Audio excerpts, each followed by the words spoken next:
त्यामध्ये लोकसाहित्य संकल्पना स्वरूप, त्यानंतर लोकसाहित्याची उत्पत्ती आणि व्याप्ती, लोकसाहित्याचा अभ्यास, संप्रदाय व पद्धती आणि मराठी लोकगीते अभ्यास अशा प्रकारच्या शीर्षकाखाली हे 4 घटक आहेत. त्याच्यामधल्या 3 घटकाचा जेव्हा आम्हाला विचार करायचा असेल म्हणजे या परीक्षेच्या अनुषंगाने आणि जेव्हा आम्हाला अभ्यास करायचा असेल अभ्यासक म्हणून, तेव्हा मात्र आम्हाला 4ही घटकाचा विचार करावा लागेल. खरं तर हा पेपर तसा आमच्या लोकव्यवस्थेशी निगडित आहेत. खेड्यापाड्यातल्या सगळ्या व्यवस्थेशी फार जवळचा संबंध साधून असलेला हा पेपर आहे. कारण आम्ही पहिल्या घटकाकडे जेव्हा जाऊ तेव्हा बऱ्याचशा गोष्टी आम्हाला लोकसाहित्याची संकल्पना, लोकसाहित्य कशाला म्हणायचं, त्याच्या अभ्यासाची सुरुवात नेमकी केव्हा आणि कधी झालेली आहे, त्यानंतर लोकसाहित्याचा अभ्यास करत असताना भारतीय अभ्यास आणि पाश्चात्य अभ्यास, त्याचं नेमकं स्वरूप काय, लोक आणि साहित्य याचा सहसंबंध काय किंवा त्याचं स्पष्टीकरण आपल्याला कसं देता येईल, त्यानंतर एकंदरीत लोकसाहित्य व लोकसंस्कृतीचा याचा काही संबंध आहे का, लोकसाहित्याचं स्वरूप आणि लोकसाहित्य आणि लोकमानस आणि लोकसाहित्याचे आदिबंध आणि कल्पनाबंध, या काही मुद्द्यांच्या अनुषंगाने आम्हाला पहिला घटक अभ्यासायचा आहे. जेव्हा आम्ही 3 घटकाचा आणि आमच्या 25 क्वेश्चनचा विचार करू ऑब्जेक्टिव्ह, तेव्हा मात्र आम्हाला साधारणपणे प्रत्येक घटकावर साधारणपणे 8 तरी क्वेश्चन विचारले जाणार हे निश्चित आहे. आणि मग तशा प्रकारचं असेल तर या घटकावर सुद्धा 8 क्वेश्चन्स तुमचे पडणारच आहेत काही जरी झालं तरी. आणि म्हणून त्या दृष्टीनं तुम्ही या घटकाकडे पाहावं. आणि म्हणून आम्ही पहिल्या घटकाचा जेव्हा ढोबळमानाने विचार करू कारण काही गोष्टी तुमच्यापर्यंत पोहोचल्या असतील आणि पोहोचवाव्या लागतील, तुम्हाला अभ्यासानेही ते कळेल आणि याचा किमान PDF स्वरूपामध्ये तरी पुस्तक तुमच्याकडे उपलब्ध झालं असेल असं मला वाटतं. आणि त्या दृष्टीनं विचार करता लोकसाहित्याची संकल्पना आम्ही समजून घेत असताना अगदी असं आपल्याला म्हणावं लागते की लोकसाहित्य खरं म्हणजे ज्याला म्हणता येईल आमच्याशी निगडित आहे, आमच्या व्यवस्थेशी निगडित आहे, आमच्या जगण्याशी निगडित आहे, आमच्या संस्कृतीशी निगडित आहे. आणि म्हणून आम्हाला जेव्हा मानवी जीवन समजून घ्यावं लागेल अगदी सुरुवातीला, कारण आम्ही जर मानवी जीवनाचा विचार केला आणि अगदी आम्ही पुरातन कालखंडापर्यंत गेलो आणि विचार करायला लागलो की हे मानवी जीवन अगदी पुराण कालखंडामध्ये कसं असेल, पुराण कालखंड म्हणत असताना ऐतिहासिक कालखंड म्हणूया, भूतकाळात म्हणूया, अगदी आदिमानवाच्या अनुषंगाने विचार करूया आणि तेव्हा हे कसं असेल. आणि वर्तमान काळाचा जरी आम्ही विचार केला तरी आम्हाला लक्षात येते की आमचं जगणं हे वेगवेगळ्या प्रकारच्या प्रसंगांनी भरलेलं आहे, घटनांनी भरलेलं आहे, हे भावनिक गुंतागुंतीनं भरलेलं आहे. कारण मनुष्य हा जन्मापासून ते मृत्यूपर्यंत ह्या सगळ्यातून प्रवास करत असतो, सगळ्या घटनातून जे की निसर्ग नियमाने घडत असतात. म्हणजे आपण ज्याला म्हणता येईल ज्या कुटुंबात जन्मतो, त्यानंतर समाजाचे संस्कार आपल्यावर होतात, पुढं आमच्या व्यक्तित्वाला, व्यक्तिमत्वाला एक प्रकारे आकार मिळतो या सगळ्या व्यवस्थेच्या माध्यमातून. आणि त्यांच्या सगळ्या म्हणजे हे आकार मिळतो किंवा व्यक्तिमत्वाच्या अनुषंगाने काही गोष्टी आमच्यापर्यंत पोहोचतात. म्हणजे काय होते तर अगोदर काहीतरी आहे की अशा पद्धतीनं जगलं पाहिजे, ते अशाच पद्धतीनं झालं पाहिजे, अशा प्रकारची संस्कृती आमची आहे, अशा प्रकारचं जगणं असलं पाहिजे, हे अगोदरचे अनुभव आहेत आणि त्या अनुभवाचे संस्कार आपल्यावर होत असतात. अनेक आपण गोष्टी ऐकलेल्या असतात, अनेक आपण ज्याला म्हणता येईल आता पंचतंत्र असतील, जातक कथा असतील किंवा खेड्यापाड्यातल्या ज्या आजी आजोबांनी सांगितलेल्या अनेक चिवकाऊंच्या गोष्टी असतील, त्या गोष्टीसुद्धा आपण ऐकलेल्या असतात. आणि म्हणजे अगदी लहानपणापासून हे संस्काराचं जे काही चालू असते अंगाई गीतापासून ते अगदी आपण मृत्यूपर्यंत ह्या सगळ्या गोष्टी होत असतात. आणि त्याच्यामध्ये वेगवेगळ्या प्रकारचे संस्कार होतात, आध्यात्मिक संस्कार होत असतील, सामाजिक संस्कार होत असतील, कौटुंबिक संस्कार होत असतील, ह्या सगळ्या गोष्टी किंवा वेगवेगळ्या प्रकारचे सण समारंभ, यात्रा किंवा ज्याला म्हणता येईल आम्ही वेगवेगळ्या पंचमहाभूतांच्या आराधना, या सगळ्यांच्या माध्यमातून काही एक संस्कार, काही एक गोष्टी आमच्या मनावर, आमच्या वागण्यावर, आमच्या राहण्यावर आरोपित केल्या जातात आणि आम्ही तशा पद्धतीनं जगत असतो. त्याची जडणघडण त्या व्यवस्थेच्या जडणघडणीप्रमाणे आम्ही सुद्धा पुढं घडत असतो असं आपल्याला निश्चितपणाने म्हणावं लागेल. आणि या पंचमहाभूताच्या अनुषंगाने सुद्धा ज्या ज्या गोष्टी घडत असतात निसर्ग नियमाच्या अनुषंगाने, म्हणजे मेघांचं गडगडणं असेल, वादळ असेल, भूकंप असतील किंवा आणखीन काय काय ज्या गोष्टी होत असतील, ह्या सगळ्या गोष्टी, त्याच्या पाठीमागची वेगवेगळ्या प्रकारची कारणं, आणि त्याच्यामधनं एक कारण या मानवानं शोधून काढलेलं आहे की हे ज्याला म्हणता येईल, ज्या शक्तींचा आम्हाला विरोध करणं शक्य नाही त्याला आम्ही ईश्वरी रूप दिलेलं आहे, आणि त्याला नमन करणं, त्याला नमस्कार करणं, ह्या गोष्टी मात्र आदिमानवापासून त्या स्वीकारल्या गेलेल्या आहेत. आणि म्हणून इथलचा निसर्ग, इथलचं वेगवेगळ्या प्रकारच्या निसर्गाच्या माध्यमातून घडत असलेल्या घटना, वेगवेगळ्या प्रकारचे पक्षी, वेगवेगळ्या प्रकारचे वृक्ष, त्यानंतर वेगवेगळ्या प्रकारचा त्या पक्ष्यांचा चिवचिवाट, या सगळ्यांच्या माध्यमातून नाद, स्वर, लय, ह्या सगळ्या गोष्टी आदिमांच्या बोलीपर्यंत आम्हाला नेता येतील, आणि त्याच्यातून त्यांच्या उच्चारणातून आणि त्यांच्या पुढं त्यांना आकार मिळणं, ह्या सगळ्या गोष्टी घडत आलेल्या आहेत. आणि यातूनच खरं तर पुढं साहित्य निर्मितीला अनेक विषय मिळत गेलेले आहेत असं आपल्याला निश्चितपणाने म्हणावं लागेल. आणि या अभ्यासपत्रिकेचा आम्ही विचार करत असताना आम्ही लोकसाहित्य जे आहे ते आम्ही खरं तर साहित्याच्या अंगाने पाहणार आहोत. आणि म्हणून जेव्हा लोकसाहित्याकडे आम्ही पाहू तेव्हा लोकसाहित्याच्या अनुषंगाने त्याच्यामध्ये असलेली लोकसंस्कृती, त्यानंतर लोकमानस यांचा काही परस्पर संबंध आहे का, लोकसाहित्यातील आदिबंध म्हणजे नेमकं काय, त्यानंतर कल्पनाबंध कशा पद्धतीनं रुजलेले आहेत आणि ते एका पिढीकडून दुसऱ्या पिढीकडे कशा पद्धतीनं हस्तांतरित झालेले आहेत, ह्या काही गोष्टी या अभ्यासपत्रिकेतून आम्हाला निश्चितपणाने तपासाव्या लागतील. आणि म्हणून एक प्रकारे आम्ही या सगळ्या व्यवस्थेचं संक्रमण होत आलं. कोणत्या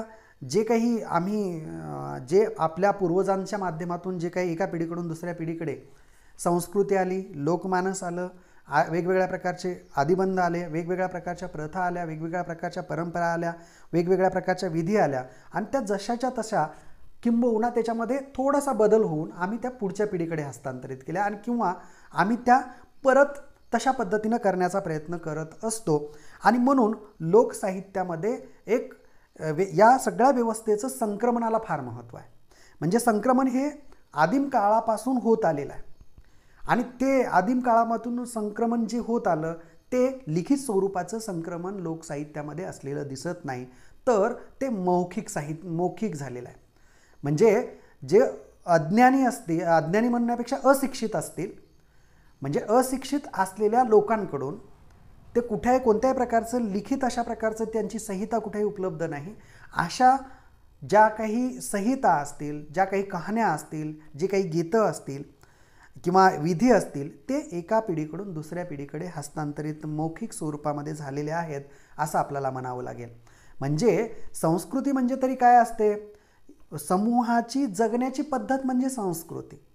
आणि मग जगण्याची पद्धत म्हणजे संस्कृती असेल तर ती संस्कृती काय होते, एका समूहाकडून त्यांच्याच समूहाच्या पुढच्या पिढीला हस्तांतरित केली जाते, आणि तशाच पद्धतीनं त्या थोड्याशा बदलाच्या अनुषंगाने पुढं ती ज्याला म्हणता येईल पुढच्या पिढीला हस्तांतरित केली जाते असं आपल्याला म्हणावं लागेल. म्हणून हा सांस्कृतिक जो काही वारसा आहे त्याचं संवर्धन या मौखिक पद्धतीनं झालेलं आहे.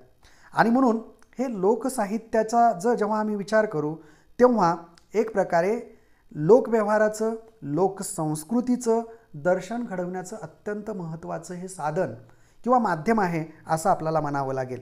कारण म्हणून लोकसाहित्य म्हणजे केवळ वाङ्मय नाही,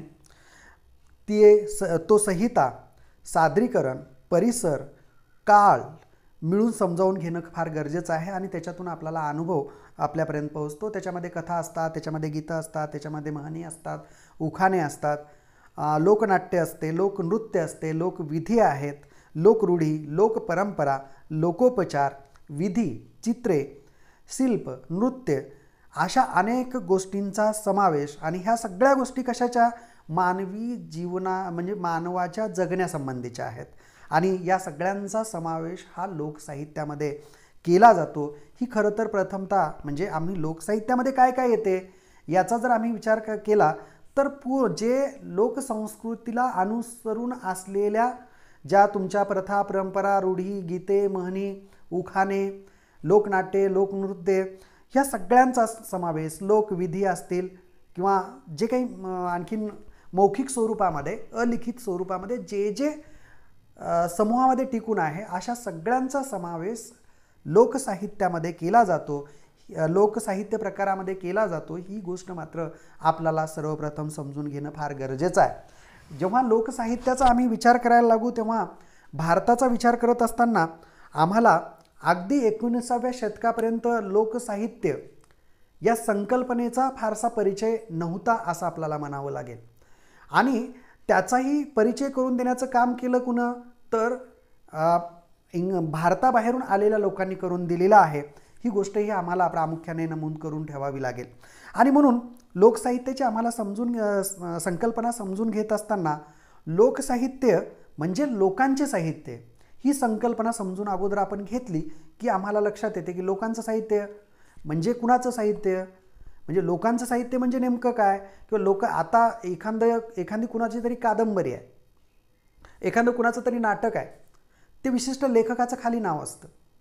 तसं एखादी म्हण आहे, एखादा उखाणा आहे, एखादं लोकगीत आहे, एखाद्या लोकनाट्यामधल्या एखादी संहिता आहे, त्याच्यामधलं एखादं कथानक आहे, हे कुणा लिहून ठेवली संहिता त्याची याचं आम्हाला नाव सांगता येत नाही. म्हणजे ते कुणाचं आहे तर लोकांचं आहे. ते कसं हस्तांतरित झालं, एका पिढीकडून दुसऱ्या पिढीकडे हस्तांतरित झालं. कशा पद्धतीनं झालं तर मौखिक पद्धतीनं झालं. त्याची संहिता लिखित असते का तर अजिबात लिखित नाही आहे. म्हणजे त्या व्यवस्थेचं संक्रमण हे मौखिक पद्धतीनं एका पिढीकडून दुसऱ्या पिढीकडे झालेलं आहे. म्हणून या अशा प्रकारच्या साहित्याला लोकसाहित्य असं म्हटलं जातं. आणि मग या लोकांच्या साहित्याचा जर आम्ही संदर्भ किंवा व्याप्ती पाहण्याचा प्रयत्न केला तर हे लोकसाहित्य फक्त भारतातच उपलब्ध आहे का तर नाही आहे. म्हणजे जिथं पृथ्वी तलावर जिथं मानव समूह आहे तिथं वेगवेगळ्या प्रकारच्या वेगवेगळ्या भाषेच्या माध्यमातून वेगवेगळ्या प्रकारच्या कथा, वेगवेगळ्या प्रकारच्या दंतकथा, वेगवेगळ्या प्रकारची गीतं, वेगवेगळ्या प्रकारच्या म्हणी, वेगवेगळ्या प्रकारचे काहीतरी उखाणे किंवा काही ना काहीतरी गोष्टी तिथं अस्तित्वात असलेल्या दिसतात. म्हणजे जिथं मानवी समूह आहे तिथं अशा प्रकारच्या लोकसाहित्याचं अस्तित्व असलेलं दिसते असं आपल्याला निश्चितपणाने म्हणावं लागेल. साधारणपणे लोकसाहित्याकडे आम्ही जेव्हा जाऊ तेव्हा जगभराचा लोकसाहित्याचा जेव्हा विचार करायला लागू तेव्हा 16व्या-17व्या शतकामध्ये जगाच्या पश्चिम भागामध्ये एक प्रकारे मध्ययुगाची समाप्ती झालेली होती आणि त्यानंतर यंत्रयुगाला प्रारंभ झालेला होता. कारण तिथं मुद्रणकलेचा शोध लागलेला होता आणि मुद्रणकलेचा शोध लागल्यामुळे एखादी लोककथा असेल, एखादं लोकगीत असेल तर ते लिहून ठेवल्यानंतर दीर्घकाळ ते राहील अशा प्रकारचं ते सगळं होतं.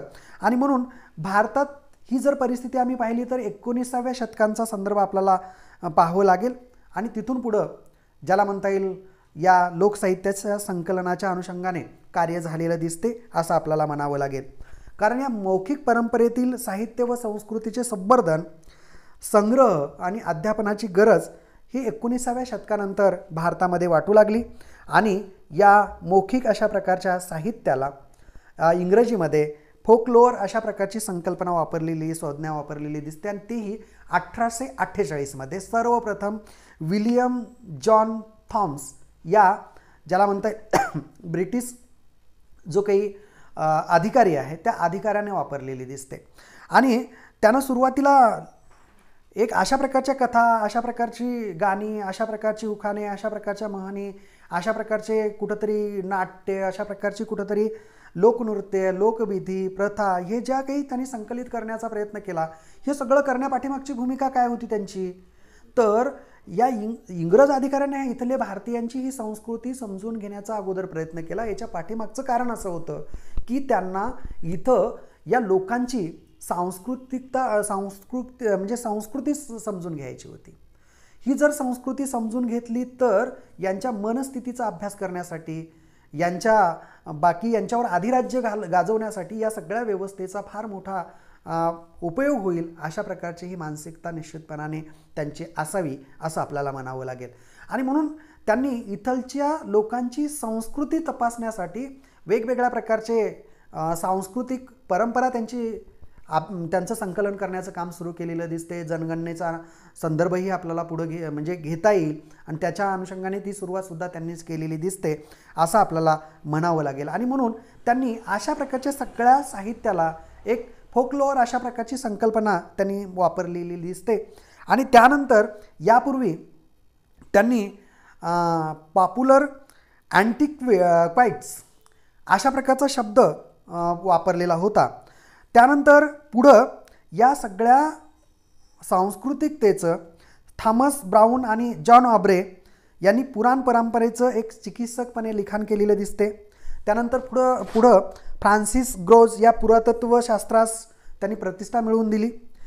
त्यानंतर जॉन ब्रँड यांनी ऑब्झर्वेशन ऑन पॉप्युलर अँटिक्वाइट्स या ग्रंथामध्ये परंपरेचं समाज जीवनातील असलेलं स्थान स्पष्ट केलेलं आहे. त्यानंतर जी काही मौखिक परंपरा आहे, ज्याला ओरल ट्रॅडिशन म्हणता येईल, या तत्वाचा त्यांनी उल्लेख केलेला दिसतो. आणि त्या ग्रंथामध्ये त्यांनी एक प्रकारची या सगळ्या मौखिक ओरल ट्रॅडिशनची सखोल अशा प्रकारची चर्चा केलेली दिसते. म्हणजे साधारणपणे 19व्या शतकामध्ये लोकसाहित्याचा सैद्धांतिक आणि तात्विक विचार करायला सुरुवात झालेली दिसते. आणि जेव्हा आम्ही लोकसाहित्य ही संकल्पना नेमकी तिची व्यापकता पाहण्याचा प्रयत्न केला तर मी म्हणालो की जगभरामध्ये हे सगळं याचं अस्तित्व आहे. मग जगभरामध्ये अस्तित्व असेल तर जगभरातल्या वेगवेगळ्या अभ्यासकांनी या लोकपरंपरेचं ज्याला म्हणता येईल संकलन करण्यास सुरुवात केलेली दिसते. त्यांनी संकलन केल्यानंतर त्यांची सैद्धांतिक मांडणी करण्यास सुरुवात केलेली दिसते. आणि मग तशा प्रकारचं जर एखादी व्यवस्था आपल्याला सापडलेली असेल, एखादी वस्तू आपल्याला सापडली असेल, एखादी काहीतरी संस्कृतीच्या अनुषंगाने काही गोष्टी आपल्याला सापडल्या असतील तर त्याला नेमकं काय नामविधान द्यायचं, काय नाव द्यायचं आहे. म्हणजे पॉप्युलर ज्याला म्हणता येईल, इथं म्हटलं गेलेलं दिसते की अँटिक्वाइट्स म्हणजे ज्या काही ज्याला म्हणता येईल एखाद्या संस्कृतीविषयी असलेल्या ज्या काही कथा असतील त्या कथेंच्या अनुषंगाने काही गोष्टी आहेत का, त्या गोष्टी असतील तर मग त्या काय द्यायचं. तर अगदी सुरुवातीला पाश्चात्य पौर्वात्य विचारवंतांच्या अनुषंगाने फोकलोअर स्वीकारली गेलेली दिसते, ज्याला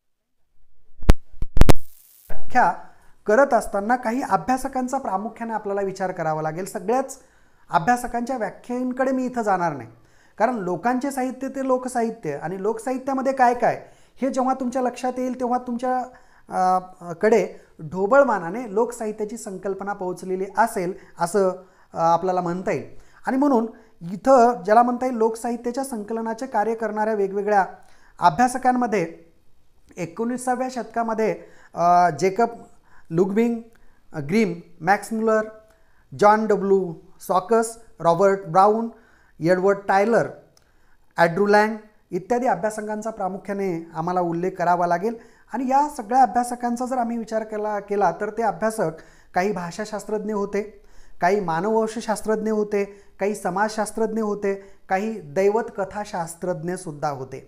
आणि या सगळ्यांच्या माध्यमातून, कारण जर एखादा भाषाशास्त्रज्ञ असेल तर एखादा मानववंशशास्त्रज्ञ असेल, एखादा समाजशास्त्रज्ञ असेल तर एखादा दैवत कथाशास्त्रज्ञ असेल तर ते त्या दृष्टीनं त्या लोकसाहित्याकडे, लोकसाहित्यामध्ये असलेल्या लोकव्यवहाराच्या, संस्कृतीच्या दर्शन घडवणाऱ्या व्यवस्थेकडे पाहिलं असेल. आणि मग त्या अनुषंगाने काही लोकसाहित्याच्या व्याख्या झालेल्या असतील. तशा व्याख्या पाहत असताना आम्हाला काही अभ्यासकांचा उल्लेख निश्चितपणाने करावा लागेल. त्याच्यामध्ये Marius Barbeau, Jonas Balys, William Bascom, त्यानंतर B.A. Botkin, George M Foster, George Herzog, त्यानंतर गॅट्यूड P Kurath, Theodor H Gaster, MacEdward Leach, Aurelio Espinosa, Francis Potter, Archer Taylor, Melville J Jacobs, Catherine ल्युमाला आणि Stein Thompson असे जे 15 अभ्यासकांनी लोकसाहित्याच्या संदर्भामध्ये व्याख्या स्पष्ट केलेल्या दिसतात. म्हणजे एकंदरीत आम्ही फ्रान्सिस पॉटर यांच्या व्याख्येचा जर विचार केला तर ते म्हणतात की लोकसाहित्य ही संज्ञा, विधी, लोकविश्वास, लोकभ्रम, रूढी, आचार, लोककथा, लोकगीते यांना उद्देशून जशी वापरली जाते तशी लोकसाहित्याच्या शास्त्रीय अभ्यासालाही ती लावता येते. त्यानंतर आर्चर टायलर म्हणतात की लोकसाहित्य एका पिढीकडून दुसऱ्या पिढीकडे संक्रमित होते. त्याचा निर्माता अज्ञात असतो. त्याची निर्मिती कुणातरी एका व्यक्तीकडून झालेली असली तरी निश्चितपणे त्या व्यक्तीचे नाव सांगता येत नाही. त्या रचनेचे स्वरूपही बदलत असते असे त्यांनी नमूद केलेले दिसते. म्हणजे एकंदरीत आम्हाला असं म्हणावं लागेल की लोकसाहित्याचं काही जणांनी स्वरूपाचं वर्णन केलं, काही जणांनी लोकसाहित्य कसं, ज्याला म्हणता येईल लोकसाहित्यामध्ये कोणकोणत्या गोष्टी चा समावेश होतो याचा विचार केलेला दिसतो.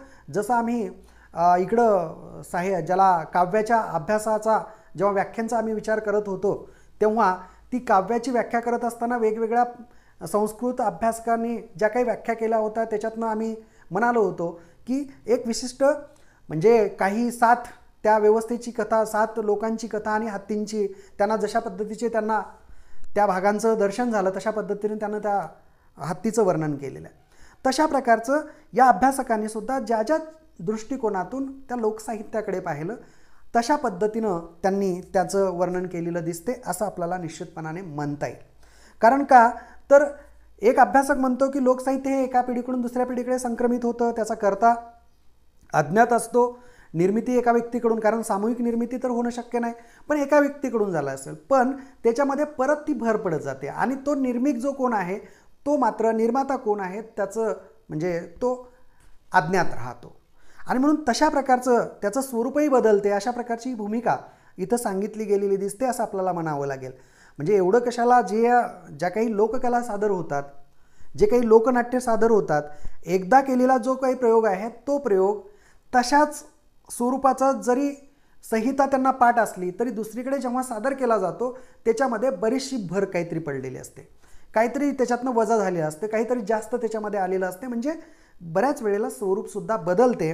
तसं इथं लोकसाहित्याकडे पाहताना सुद्धा आम्हाला म्हणावं लागेल, दुसरी एक व्याख्या पाहत असताना आम्हाला लोकसाहित्यामध्ये कोणकोणत्या गोष्टी येतात याचा विचार मांडत असताना लोकसाहित्य किंवा लौकिक ज्ञान हे मानवाने युगानुयुगे घेतलेल्या अनुभवाचे आणि शिक्षणाचे साररूप असते.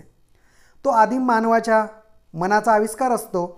प्रचलित असलेले लोकविश्वास, लोकरूढी, लोकभ्रम, म्हणी, उखाणे, गीते, कथागीते, लोककथा, विधी, यातुक्रिया, तोडगे अशा सगळ्या गोष्टींचा समावेश लोकसाहित्यामध्ये होतो अशा प्रकारचं मत मांडलं गेलेलं दिसते. म्हणजे एकंदरीत या सगळ्यांची व्याख्या मी काही घेत नाही, कारण काही गोष्टी ज्याला म्हणता येईल लोकगीते त्याच्यात आलेत, लोकरूढी आल्यात, प्रथा परंपरा आल्यात, लोकविश्वास आल्यात, मिथकं आलीत, त्यानंतर लोकोक्ती आलेल्या आहेत, बोली आल्यात, अशा सगळ्यांचा समावेश लोकसाहित्यामध्ये होतो अशा प्रकारचं मत एकंदरीत या सगळ्या अभ्यासकांनी मांडलेलं दिसते असं आपल्याला म्हणावं लागेल. एकंदरीत अमेरिका आणि युरोप या पाश्चात्य व्यवस्थेमधले जे काही अभ्यासक आहेत या अभ्यासकांनी संकलन, विश्लेषण आणि निष्कर्ष या त्रिसूत्रीच्या आधारे लोकसाहित्याचं संशोधन केलेलं दिसते असं आपल्याला म्हणावं लागेल. त्याच्यानंतर 19व्या शतकामध्ये भारतामध्ये लोकसाहित्याच्या अभ्यासाला सुरुवात झालेली आहे आणि त्यानंतर पुढं जर आम्ही आमचा इकडचा अभ्यास पाहिला तर 1920 नंतरच्या पुढं सुरू होताना दिसतो असं आपल्याला म्हणावं लागेल. तर त्याच्यामध्ये हिंदी आणि मराठी अभ्यासकांचा जेव्हा आम्ही विचार करायला लागू, हिंदी आणि मराठीचे अभ्यासक, तर त्याच्यामध्ये हिंदीमध्ये डॉक्टर कृष्णदेव उपाध्याय, डॉक्टर वासुदेव शरण अग्रवाल, डॉक्टर श्याम परमार आणि त्यानंतर डॉक्टर सत्येंद्र यांचा आम्हाला विचार करावा लागेल. आणि लोकसाहित्यामध्ये ज्याला म्हणता येईल हिंदीमध्ये एक व्याख्या पाहत असताना आपल्याला एका व्याख्यांचा मी तुमच्यासमोर ठेवतो आणि पुढं जातो. लोकसंस्कृति के अंतर्गत जनजीवन से संबंधित जितने आचार विचार विधि निषेध विश्वास प्रथा परंपरा धर्म मूढ़ाग्रह अनुष्ठान आदि है वे सभी है। फोकलोर के अंतर्गत भी ये ही विषय समाविष्ट है। अंत लोक संस्कृति पद फोकलोर के व्यापक तथा विस्तृत अर्थ को प्रकाशित करने में सर्वथा समर्थ है। म्हणजे हिंदीमध्ये लोकसंस्कृती लोकवार्ता अशा प्रकारचे शब्दप्रयोग लोकसाहित्याला अगोदर वापरले गेले आणि म्हणून त्यांनी तो डॉक्टर कृष्णदेव उपाध्याय हे लोकसंस्कृतीमध्ये कोणकोणत्या घटकांचा समावेश होऊ शकतो, फोकलोअरमध्ये जे जे घटक समाविष्ट केलेले आहेत ते लोकसंस्कृतीमध्ये येतात, अशा प्रकारची भूमिका मांडताना लोक साहित्याची व्याख्याही कथन करताना दिसतात असं आपल्याला म्हणावं लागेल।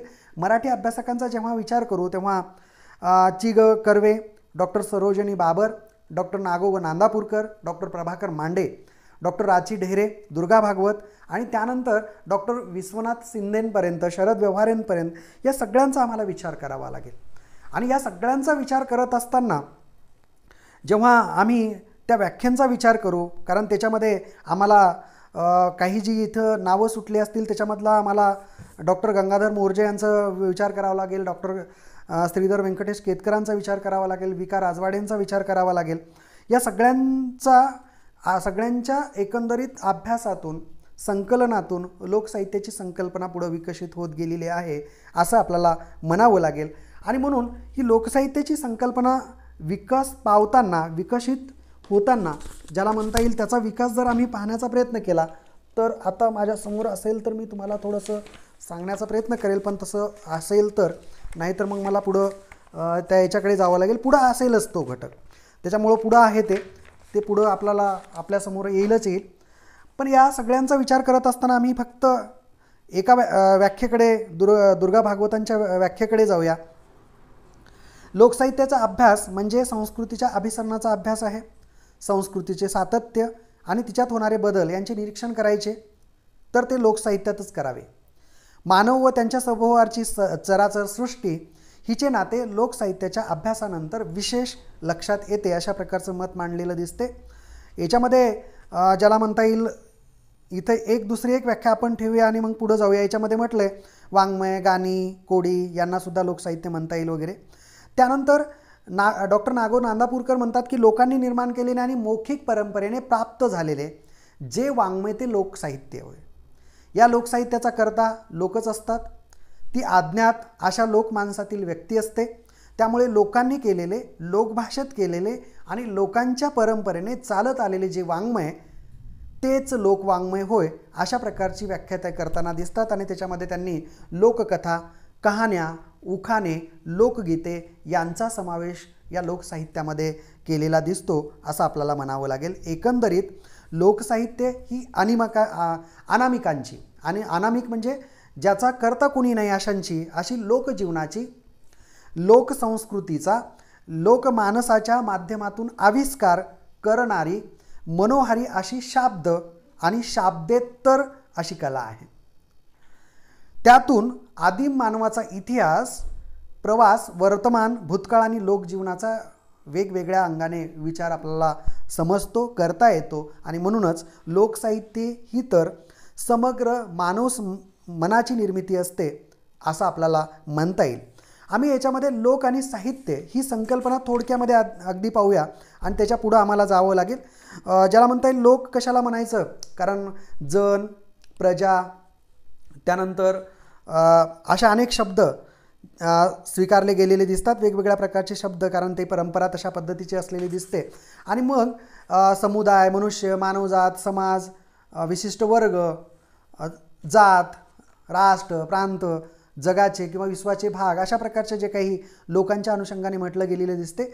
म्हणून एकंदरीत आम्ही लोकांच्या संदर्भामध्ये सांस्कृतिक दृष्ट्या विशिष्ट मानसिक जडणघडण असलेल्या मानव समूहाला लोक म्हटले गेलेले दिसते। आणि लोक हा शब्द नेहमीच आम्ही कसा वापरतो तर समूहवाचक वापरतो। एकाच माणसाला आम्ही लोक म्हणत नाही, म्हणजे अनेक माणसांचा समूह, अनेक व्यक्तींचा समूह त्याला आम्ही लोक म्हणू। आणि म्हणून एक प्रकारे भारतामध्ये आम्ही प्राचीन कालखंडाचा जर विचार केला तर तिथं ज्याला म्हणता येईल स्वर्ग, मृत्यू, पाताळ इत्यादी त्रिभुवनासाठी लोक हा उत्तरपदही वापरला जात होता आणि शब्दकोशाचा विचार केला तर अनेक अर्थ दिलेले दिसतात महाराष्ट्र शब्दकोशामध्ये. त्याच्यामध्ये जन आहे, मनुष्य आहे, मानवजात आहे, समाज आहे, अशा प्रकारचे अनेक शब्द तिथं आलेले दिसतात असं आपल्याला म्हणावं लागेल.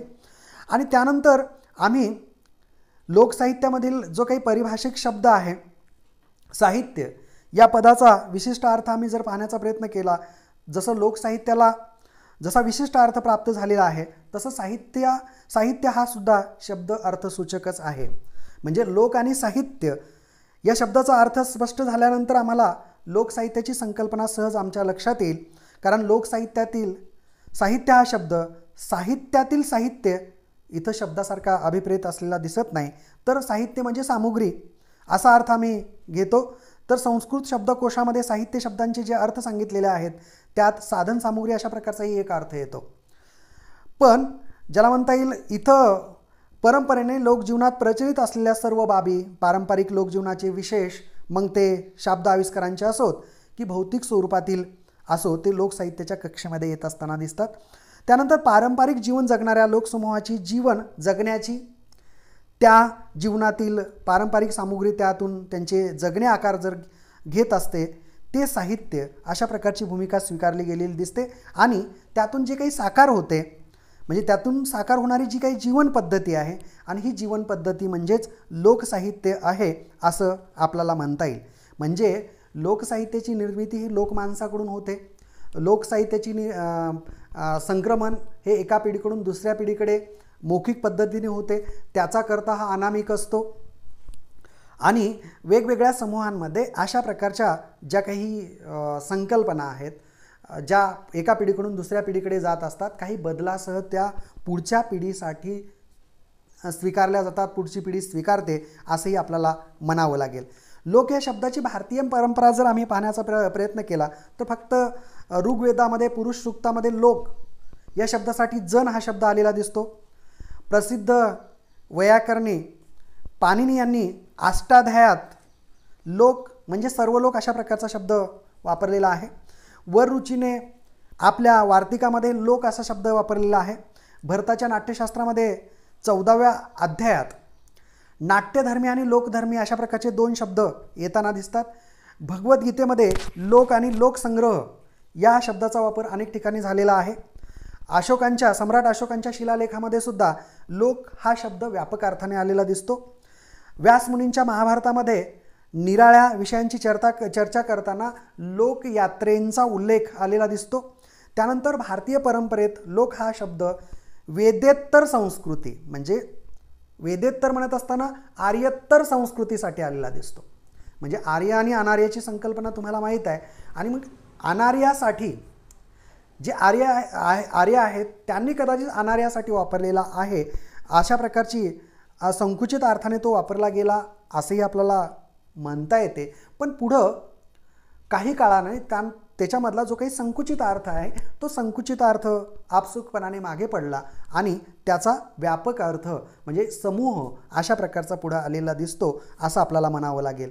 आपण लोकसाहित्याची पूर्व परंपरा जर पाहण्याचा प्रयत्न केला तर जसं मी म्हणालो, लोक आणि साहित्य हे जे काही 2 पदं आहेत आणि त्या 2 पदाचा मिळून लोकसाहित्य हा शब्द तयार झालेला आहे. आणि तो इंग्रजीतल्या फोकलोअर या पदासाठी वापरला गेलेला आहे. म्हणजे महाराष्ट्रामध्ये या लोकसाहित्याचे संकलन आणि त्याचे संवर्धन होण्याच्या अनुषंगाने जर आम्ही विचार केला तर सर्वप्रथम 1858 साली त्याचं लेखन सुरू झालेलं दिसते. 1915 पासून लोकसाहित्य हा शब्द वापरायला सुरुवात झालेली दिसते. 1916 पासून लोकसाहित्याचा अभ्यास सुरू झालेला दिसतो. सुरुवातीच्या काळामध्ये लोकांचं साहित्य ते लोकसाहित्य अशा प्रकारची ढोबळमानाने व्याख्याही केलेली होती. त्याचीही नोंद अभ्यासकांनी घेतलेली दिसते. आणि त्यानंतर आम्ही त्याच्यामध्ये विकार राजवाडे यांनी सज्जनगडावरचे ज्याला म्हणता येईल सज्जनगडावरचे एक लोकगीत अशा प्रकारची 1920 साली त्यांनी लोकगीत अशा प्रकारचा शब्द वापरला.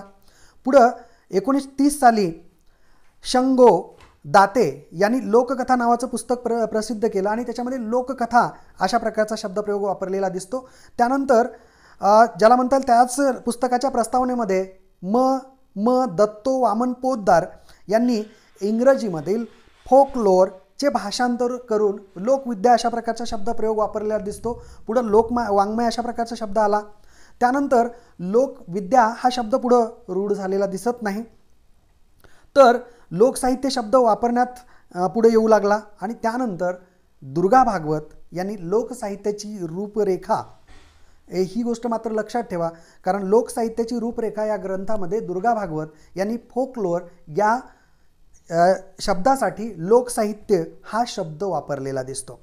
आणि तो पर्याय जो सुचवला तो पर्याय पुढे रूढला आणि तो आत्तापर्यंतही टिकून आहे असं आपल्याला म्हणावं लागेल.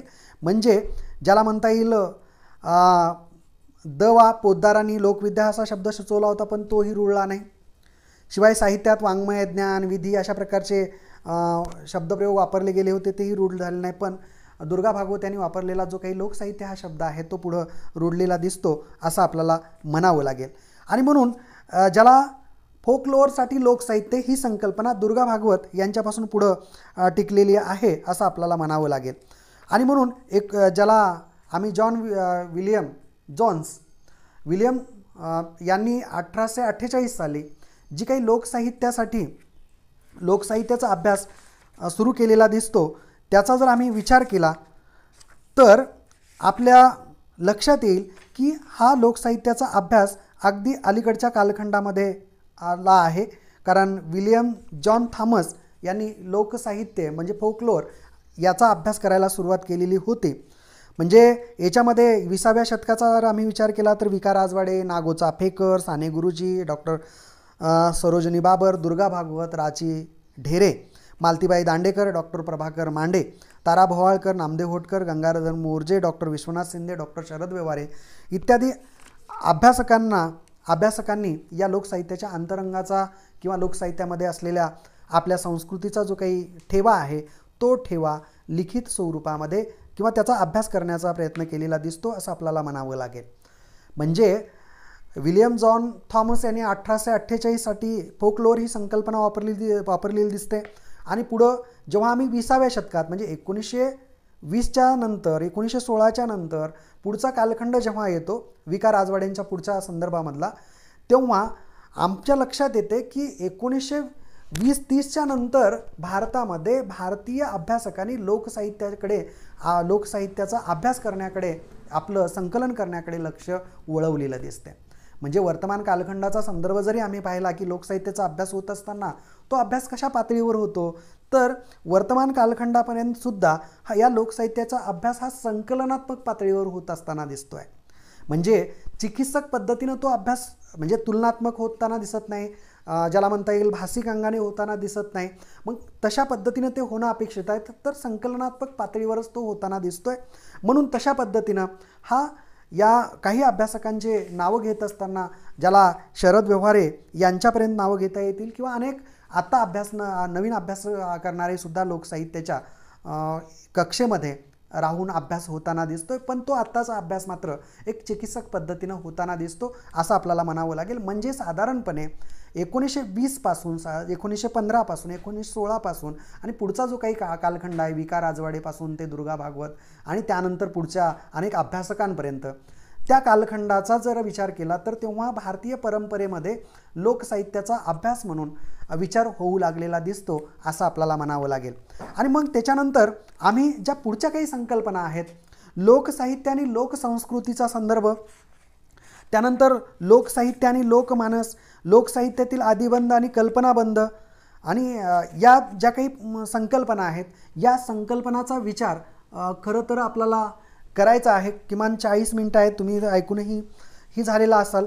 म्हणून जर तुम्हाला काही या संदर्भामध्ये काही विचारायचं असेल किंवा तुमची काही मतं मांडायची असतील तर तुम्ही आपल्याला किमान 5 मिनिटं ते मांडता येतील. मी थोडंसं इथं थांबतो कारण पुढच्या एका तासिकेमध्ये हा घटक मी संपवेल किंवा तुमच्या काही शंका असतील तर तुम्हाला निश्चितपणाने ते विचारता येईल. आपण इथं मात्र थांबूया आणि तुम्हाला काही याच्यामधला विचारायचं असेल तर निश्चितपणाने विचारा, कारण किमान 3-4 जण तरी जॉईन झालेले आहेत.